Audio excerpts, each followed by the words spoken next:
Welcome to the world of Liao Zai. Last time, I asked you if you'd heard of a lake monster from the northeast of China. Well, apparently there's a monster in Heaven Lake, a volcanic lake at the peak of Changbai Mountain, right on the border of China and North Korea. The caldera that contains the lake was created by a huge eruption of the mountain about 1,000 years ago. Okay, today I won't mention anything as horrible as monsters. Instead, we're going to talk about reincarnation. The ancient Greeks believed the spirits of the dead were required to drink water from the river Lethe in the underworld to forget their past lives before they could be reborn. As we shall see, the Chinese had the same belief.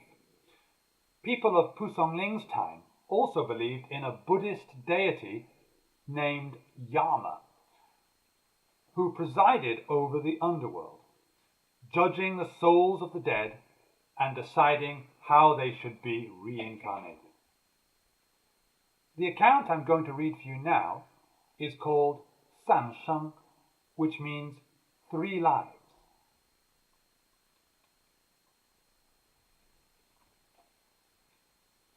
Scholar Liu could remember his previous lives and once described them in detail. In one life, he was a government official who, having done many corrupt things, died at the age of 62. At first, when he met Yama, he was treated as a somebody, granted a seat and given tea to drink. He spotted that the tea in Yama's cup was clear, while his own cup was murky, like undecanted wine. He secretly wondered if this could be Lethean water. When Yama was looking elsewhere, he poured his cup over the side of the table and pretended he'd finished it. Presently, Yama checked the record of his previous life's wrongdoings.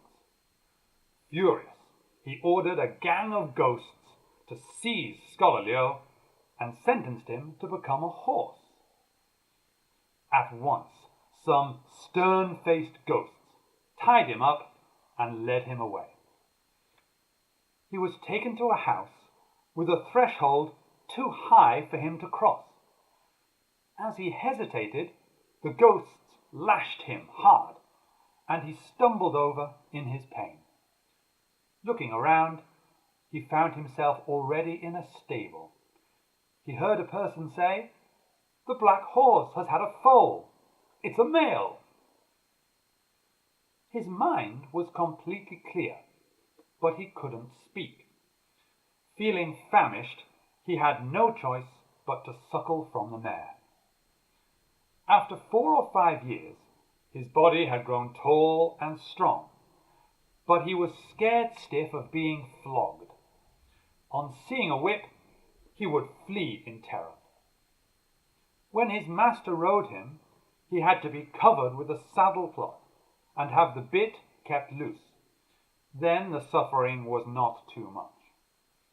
But when the servants and the stable boys rode him without the padding and clamped him between their knees, the pain pierced right through him.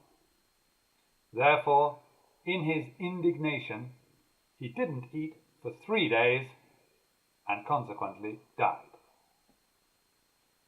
When he got to the underworld, Yama found his sentence had not been fully served, rebuked him for evading his punishment, peeled off his hide, and sentenced him to be a dog. He was so despondent he didn't want to move. A gang of ghosts thrashed him wildly, and he fled in extreme pain to the wild. Thinking to himself that he would be better off dead, he indignantly threw himself off a precipice, landed upside down, and couldn't get up. Looking around, he found himself lying in a hole, a mother dog licking and sheltering him, and he knew that he had already been reborn into the world. When he'd grown a little, and he saw excrement, he knew it was filthy, but it smelt fragrant, and he had to tell himself not to eat it. During 1 year of being a dog, in his rage he often wanted to die, though he was afraid of being blamed for evasion of his punishment. However, his master wanted to keep him, not kill him. So he bit his master on purpose, taking some flesh out of his leg. His master was furious and beat him to death. Yama interrogated him and, furious at his rabid behavior, gave him several hundred lashes, then sent him off to become a snake. He was imprisoned in a dark cell with no daylight. Deeply depressed, he climbed up the side of the wall and out of a hole in the ceiling. Looking about, he found himself lying in thick grass. Clearly, he was indeed a snake. So, swearing not to harm any living being, he swallowed fruit when he was hungry. For a year or so, his every thought was, suicide, that's not on. Hurting someone and getting killed, that's not on either. He looked in vain for a good way to die. One day, as he was lying in the grass, he heard a carriage passing and darted out into the road. The carriage flattened him at high speed and cut him in two. Yama was astonished at his speedy return, so he lay prostrate and explained himself. Because he was innocent when killed, Yama pardoned him, approved his punishment as complete, and reincarnated him as a man, that is, as Scholar Liu. From birth he could speak, write essays and historical accounts, and recite after one reading. He always urged people, when you ride a horse, you must use a thick saddlecloth. The torture of being squeezed between the thighs is more painful than the whip. At the end of the account, Pusongling adds this comment.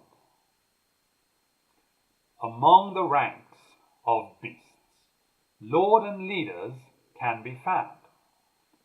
So, naturally, within the ranks of lords and leaders, there must be beasts too. When the lowly do good, it is like planting a tree.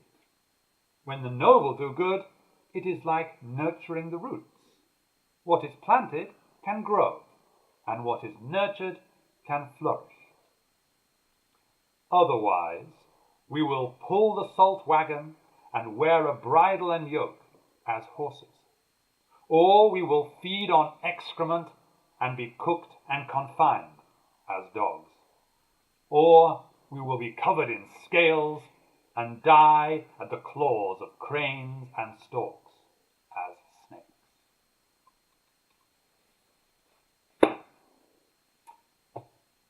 Personally, I'd be quite happy to be reborn as a dog. Talking of being born as an animal, I was born in the year of the ox, and as a result, I'm slow and stubborn. Can you tell me the other 11 animals in the Chinese zodiac? I'll get your answers next time. Until then, be good and make sure you're not reincarnated as a cockroach.